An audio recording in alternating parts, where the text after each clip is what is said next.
इस बीच आपको सीधे ले चलते हैं। मुख्यमंत्री भजनलाल शर्मा दिल्ली विधानसभा में चुनाव प्रचार के लिए पहुंचे हैं। दिखाते हैं वहां की तस्वीरें और सुनाते हैं क्या कुछ कह रहे हैं मुख्यमंत्री। पानी भी बढ़ाने का काम किया और पंजाब के अंदर कच्ची जो हमारी नहर थी उसमें जो पानी रिश्ता था उसको भी पक्का बनाने का काम कर रहे हैं, उस पर भी काम कर रहे हैं। और उसको भी काम करते हुए हमारे हनुमानगढ़, गंगानगर, बीकानेर, फलौदी, नागौर, जोधपुर, जैसलमेर, बाड़मेर तक पानी, उसका पानी भी ठीक प्रकार से मिले, इसकी भी चिंता हमारी सरकार ने की। माई डैम के माध्यम से हमारे डूंगरपुर, बांसवाड़ा का तो पानी मिले, लेकिन उसके अलावा हमारे पाली, जालौर, सिरोंज को भी पानी मिले, उसकी भी योजना बना करके उसका काम भी प्रारंभ कर दिया, जो उन जिलों को भी पानी मिलेगा। देवास स्कीम के माध्यम से पानी हमारा उदयपुर, राजसमंद, चित्तौड़, भीलवाड़ा आते हुए अगर ज्यादा बंसी वाले की कृपा हो जाए, बारिश हो जाए, तो वो भी पानी बीसलपुर में आ जाए, जिससे राजस्थान का काम भी हो जाए। हमने सबसे पहले पानी पर काम किया और पानी के पूरे राजस्थान के अंदर कैसे व्यवस्था हो सकती है, इस पर हमने काम किया। दूसरी बात आती है, हमारे किसान को बड़ी दिक्कत होती है। हमें पता है रात के अंधेरे में किसान सर्दी में कैसे जाता है, बिजली चलाता है। और पहले तो क्या कि बिजली भी जाता था, खेत भी नहीं भरता था और सर्दी में भी मरना पड़ता था, क्योंकि जब तक खेत बजाता था लाइट चली जाती थी। हमने कहा है कि 2027 में हमने काम प्रारंभ कर दिया। सबसे पहले केंद्र सरकार से समझौता करके 2,24,000 करोड़ रुपए का एमओयू किया, धरातल पर काम उतार दिया। किसान भाइयों, मैं कहना चाहता हूं 2027 तक हमने कहा किसान को हम पूरी तरह से दिन में बिजली देंगे और पूरी बिजली देंगे। मैं आपसे भी कहना चाहता हूं कि 2027 तक हम काम हमारा प्रारंभ हो गया है। हम किसान को दिन में बिजली देंगे, पूरी बिजली देंगे, उद्योग को भी बिजली देंगे और उपभोक्ता को भी बिजली देंगे। क्योंकि किसी प्रदेश की समृद्धि के लिए बिजली और पानी की आज दोनों आवश्यकता है। बिजली भी एक आवश्यकता है। तीसरा काम हमने किया, क्योंकि सरकारी नौकरी के लिए तो हमने कह दिया, लेकिन हमारा राजस्थान बड़ा प्रदेश है, तो हमने कहा कि इसमें हमारे युवाओं को रोजगार मिलना चाहिए। तो हमने कहा कि 6 लाख युवाओं को हम प्राइवेट तौर पर रोजगार देंगे। तो उसके लिए हमने राइजिंग राजस्थान आपके सामने किया है। हर जिले में उद्योग लगे, राजस्थान में ज्यादा से ज्यादा उद्योग लगे, इसकी चिंता करते हुए हमने राइजिंग राजस्थान किया, जिसमें 35 लाख करोड़ रुपए के एमओयू हुए। और 1 महीने बाद मैंने समीक्षा की थी, दिसंबर में हुआ था, 11 दिसंबर। मैंने 11 दिसंबर, हर 11 तारीख को रिव्यू होगा, मैंने 11 जनवरी को रिव्यू किया। 24,000 करोड़ रुपए के काम धरातल पर उतर गए, ये भी मैं बताना था 1 महीने के अंदर।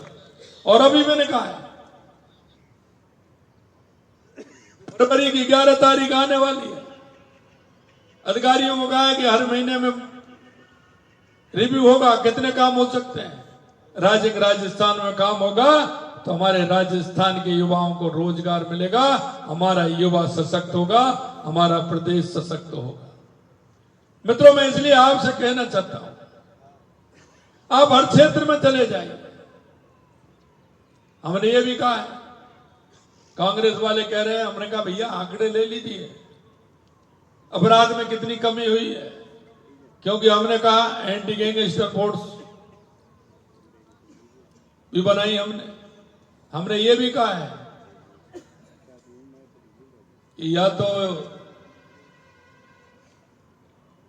गुंडा बदमाश आएगा नहीं, आएगा तो राजस्थान से जाएगा नहीं। ऐसे नहीं चलेगा, ये शक्ति और भक्ति की धरती है। यहाँ के राजस्थान के हर मिट्टी में जो खुशबू है, यहाँ की जो संस्कृति है, यहाँ शक्ति और भक्ति से अच्छा हुआ राजस्थान है। इसमें गुंडागिर्दी के लिए कोई गुंजाइश नहीं है। कोई कितना भी बड़ा हो, किसी तरह की कोई गुंडागिर्दी नहीं चलने दी जाएगी, ये भी मैं आपको विश्वास दिलाता हूं।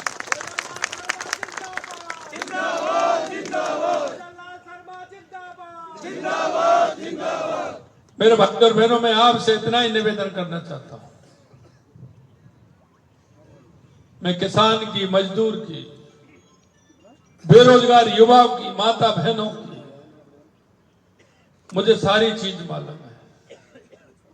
हमारे सरपंच भी हमारे बीच में होंगे। उन्होंने एक बात रखी थी, मैंने कहा मैं आपकी बात को पूरा करूंगा, लेकिन आपको भी हमारी बात पूरी करनी पड़ेगी।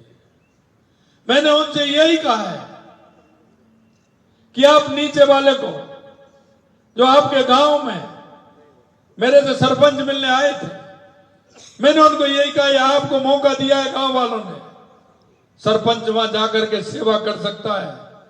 मेरे बुजुर्गों की, मेरी माताओं की, मेरी बहनों की, मेरे उन लोगों की जो दिव्यांग हैं, आपको यह मौका मिला है, वहां जाकर के आप सेवा करिए। आपका ये कार्यकाल है, ये मैं बढ़ाता हूं और आप उसी हिसाब से काम करिए और जनता की सेवा करिए। क्योंकि मैं सरपंच रहा हूं, मैंने देखा है, और मैंने ये भी कहा है कि सरपंच के अलावा कोई दूसरा कहीं बन जाए, वो इतने नहीं कर पाएगा। अगर सही मायने में अगर सेवा करने का भाव है, तो सरपंच पूरी तरह से जिम्मेदारी निभाए तो अपना काम कर सकता है। हमें हमारे राजस्थान को विकसित राजस्थान बनाना है। एक ऐसा राजस्थान बनाना है जो हमारे देश में पहले नंबर का राजस्थान हो। लोग देखें, युवाओं के खेलने के लिए से लेकर के जिस क्षेत्र में हम काम कर सकते हैं, 1 साल के अंदर हमने काम किया है। गांव गांव में हमने कहा है कि खेल के मैदान ठीक हो। गांव गांव में हमने कहा है कि वहां जिम लगे, जिससे कि हमारे कार्यकर्ता ठीक प्रकार से अपनी एक्सरसाइज कर सके। मैं देखता हूं हमारे नौजवान सेना में, पुलिस में जाने के लिए कितनी अच्छी तैयारी करते हैं। सड़क पर दिन रात सुबह जग करके दौड़ते हैं। कई लोगों ने कहा कि राजस्थान की संस्कृति, मैंने कहा राजस्थान की संस्कृति, ऐसी संस्कृति कहीं नहीं मिलेगी। राजस्थान का युवा सुबह 4 बजे से लेकर के 7 बजे तक आपको रास्ते में, सड़क पर, मैदान में, और आपको वहां मिलेगा वो दौड़ता हुआ, और वो देश की सेवा करने के लिए तत्पर रहता है और तैयारी करता है। ये मेरे राजस्थान का नौजवान है। उस नौजवान को मौका मिले, वो नौजवान कहीं रोजगार के लिए भटके नहीं। इस तरह की व्यवस्था करने के लिए हमने जो हमारे संकल्प पत्र में जो आपसे और राजस्थान थी, हमने 50 से 55% उस संकल्प पत्र को 1 साल में पूरा करने का काम किया है। 1 साल में पूरा कर। इसलिए कार्यकर्ता भाई और बहनों, मैं यही कहना चाहता हूं, हम सभी का दायित्व बनता है कि हमारी उन योजनाओं का, चाहे केंद्र की योजना हो चाहे राज्य की योजना हो, उन योजनाओं के माध्यम से हमारा जो भाई है, जिसको हमारी योजनाओं की आवश्यकता है, चाहे हमारे केंद्र की हो, राज्य की हो, कोई भी योजना हो, उन योजनाओं के माध्यम से हमारा जो व्यक्ति है, गांव में बैठा है, ढाणी में बैठा है, उसको लाभ दिलाने का काम आपके द्वारा होगा। इसलिए आप, कभी कभी दिए तले अंधेरा हो जाता है, व्यक्ति परेशान होता है और हम घर से निकलते हैं, हम देखते ही नहीं। मैं आपसे हाथ जोड़ करके निवेदन करना चाहता हूं, आप अपने गांव में, मोहल्ले में ऐसे उन सभी माता बहनों को, दिव्यांगों को, बुजुर्गों को, गरीबों को देखिए, जिनको आवश्यकता है आपकी थोड़ी सी हेल्प से उनके जीवन का बहुत बड़ा सहारा बनेगा। आप सब लोग उनके बीच में जाएं और एक नागरिक होने के कर्तव्य को भी निभाएं, एक भारतीय जनता पार्टी के एक सच्चे कार्यकर्ता होने का कर्तव्य भी निभाएं। ये मैं आशा और उम्मीद आप सबसे करता हूं। और हमारी केंद्र की सरकार की योजनाएं या राज्य सरकार की योजनाएं, जो देश के यशस्वी प्रधानमंत्री नरेंद्र मोदी जी के नेतृत्व में